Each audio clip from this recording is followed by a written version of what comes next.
Always great to have my next guest on the show. You know who it is, UFC middleweight Brendan All In Allen, who will be back in action February the 25th at UFC Vegas 70 when he meets Andre Muniz. Brendan, how you doing? I'm good, man. How are you? I'm good. I appreciate the time as always. And this fight right here, you said before we started the interview, every fight is your biggest fight. But this one here, top 15 opponent. I know you've been really wanting that. What's your excitement level for this matchup? I mean, right at this very second, it's just training, training, training, training, training. So a little tired, but I mean, it's just another fight. I can't overhype it. I can't over focus on it. I just got to do what I've been doing, stay the course that I've already been on. That's led me to this point, and we'll see what happens come fight night. You've already been in there with some really dangerous guys in the division. Is Andre more dangerous? Is this a trickier fight for you, or do you feel like you've already been in there with guys that might be more dangerous than him?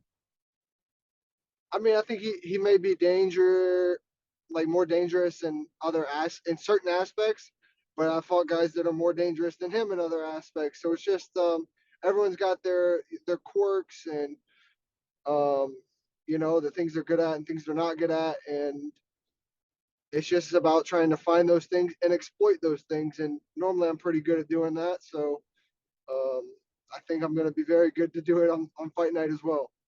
All right. Well, the last time that we did see you in the octagon, it was all the way back in October, round one RNC victory over Christoph Jocko. You look fantastic, man. Is there anything that you can take from that performance to tweak that maybe you wish you didn't do that you could have done better? Anything you heard from your team? Uh, Little things against the cage, like when he come back up, I should have been higher than him. Um, so ultimately, it's just little things, and then it's hard to change things, especially when you're in the moment. Like when I kicked the second time, I was just trying to take his head off, and I don't know, just the position. Like he caught me in the air, and but those things just happen. It's a fight. Those things are gonna happen. Nothing's really gonna change that in the moment type feeling. But just a couple little things. Other than that, it kind of went kind of flawlessly. There was no real big efforts, no real big problems. Stayed calm, stayed good, and I just need to take that headspace that I was in, that mentality going into the fight, and take that and use that for this one, going into this fight. And I think that's the most important thing. I'll be more than prepared physically. So, yeah. Now that the Jocko fight is behind you, we talked before, and he was pretty dismissive of you. Did that add any extra motivation going into the fight? Was that win even sweeter?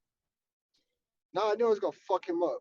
Like I wanted to beat him on the feet, and he went to the one place he shouldn't have went. Like he should have let me up, and I think he's even said that before. Like after, like I shouldn't have went to the ground. Well, no shit. Now you know that, right? Um, hey, but like I said, it's a fight. Those in the moment type things, and to me, it's just about how you control yourself, how you handle the moment.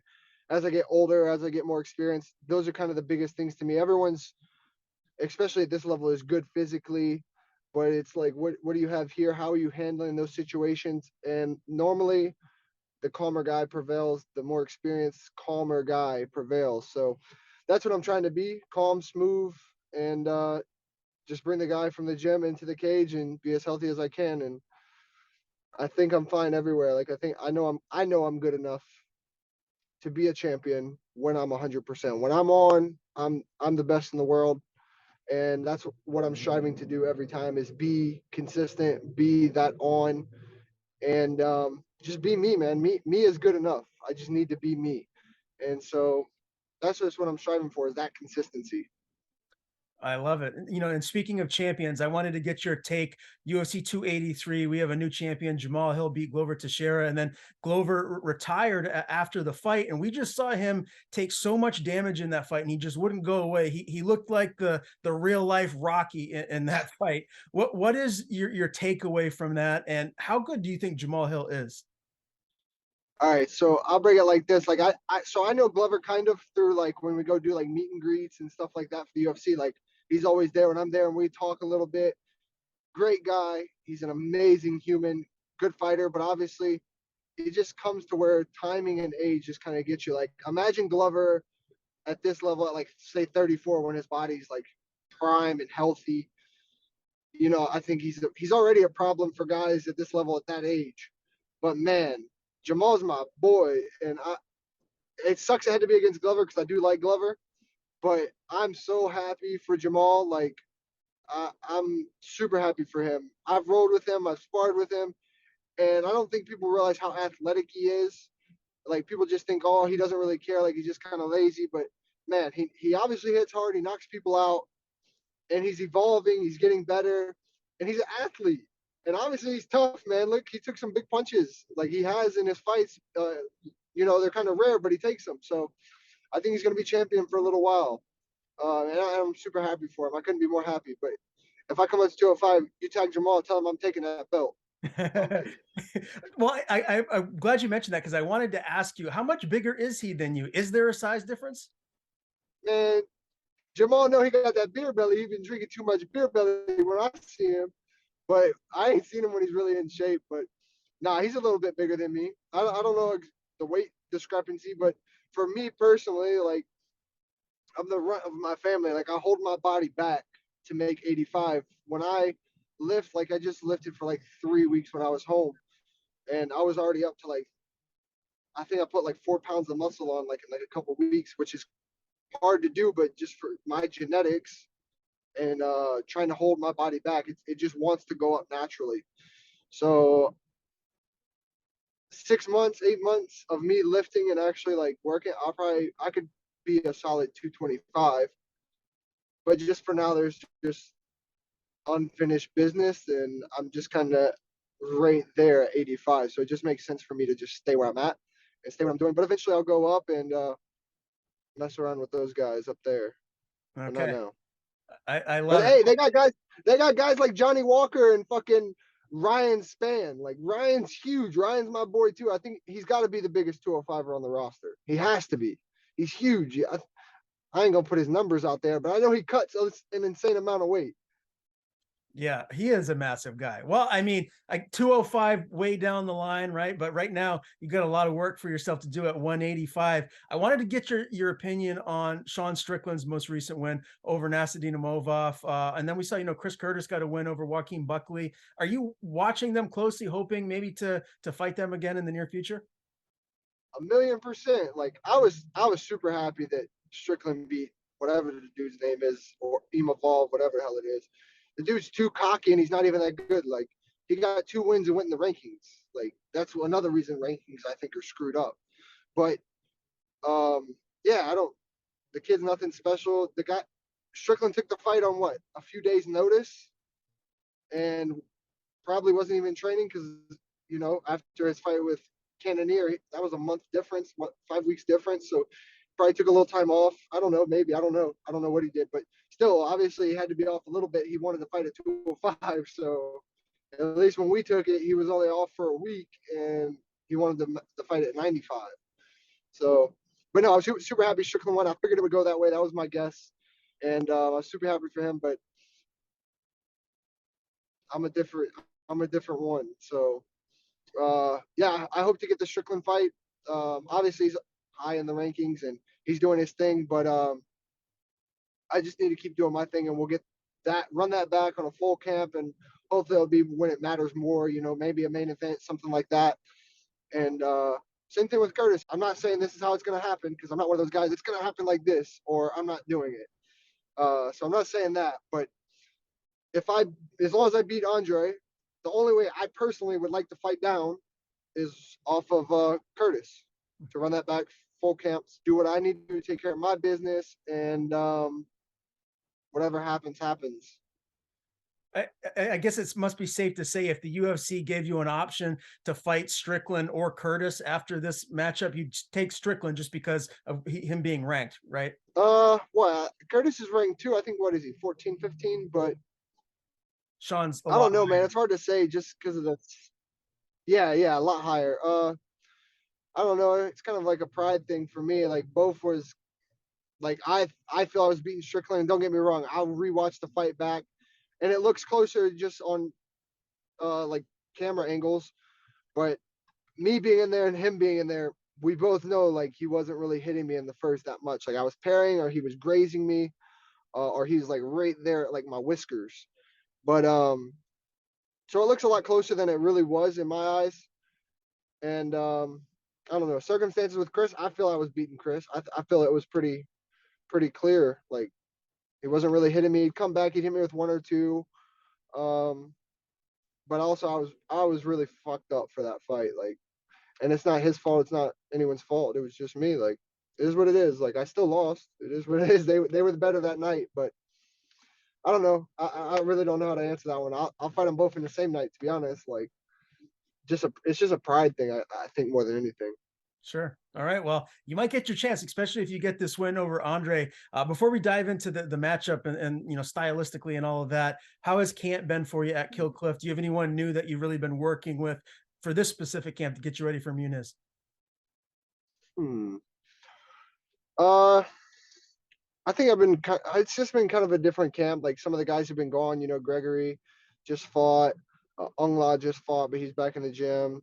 Tuco was gone for a little bit, but he's back. I got my boy AJ that I've been working with. Uh, a guy Julian from Canada, he's been helping.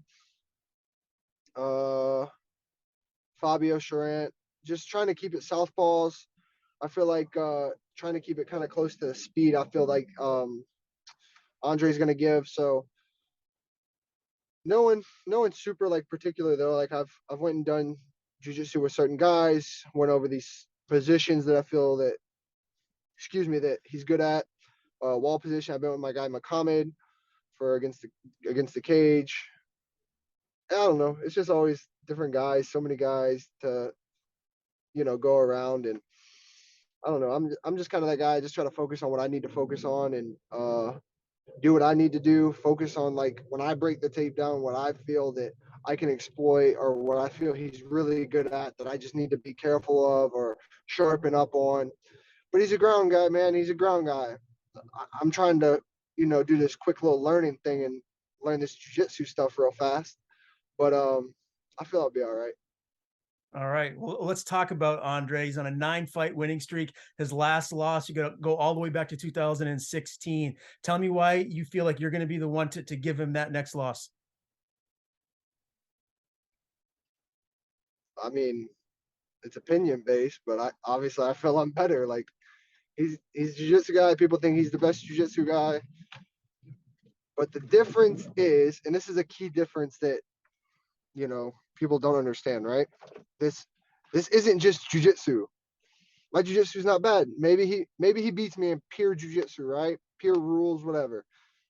But this ain't pure jiu-jitsu. This ain't just straight jiu-jitsu. There's punches, there are elbows, and that's my whole game. So it's a totally different situation. When I punch him in the face, he's not a 3-stripe black belt no more.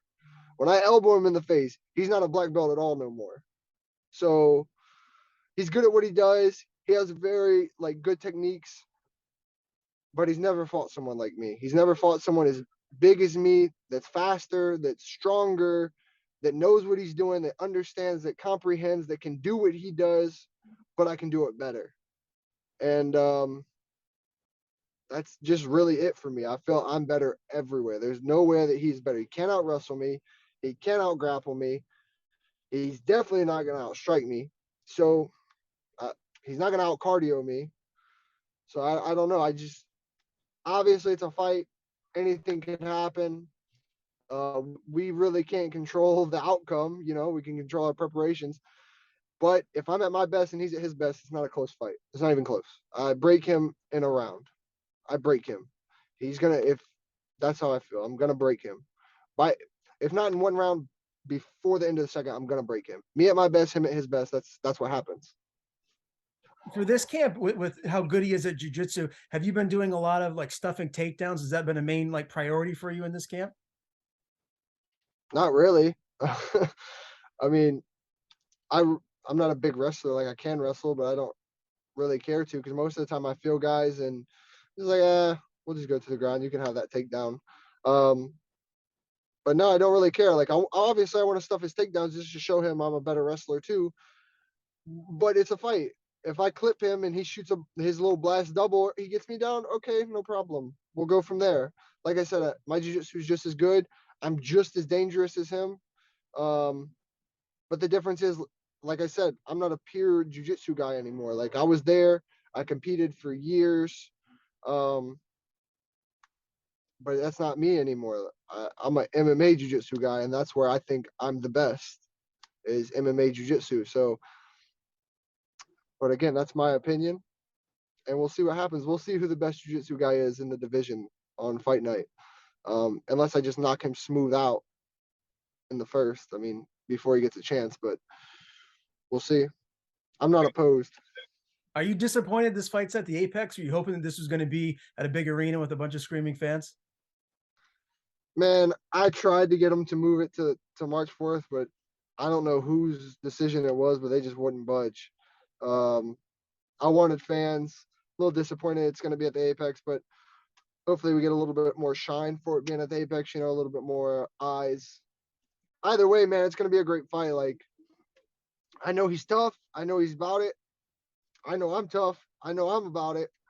And there's no way that I fight and I just don't do nothing. Either he's going to submit me or I'm going to knock him out or submit him. Like, it's that simple. Or we're going to go to a decision and one of us probably beat the shit out of the other. I don't think there's any like close fight in my eyes. I think it's either he runs away with it or I run away with it.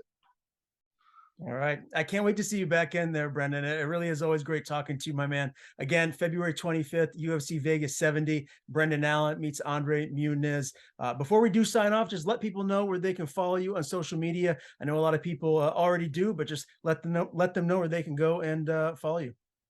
Man, not enough people follow me. I'm trying to get up there.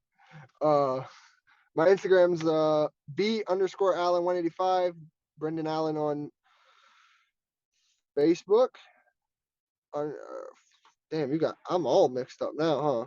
Brendan Allen MMA, I think on Twitter. I just know my Instagram. That's where I'm at. But yeah, that's me. It's the guy with the yellow shorts, the half braids. That's my picture.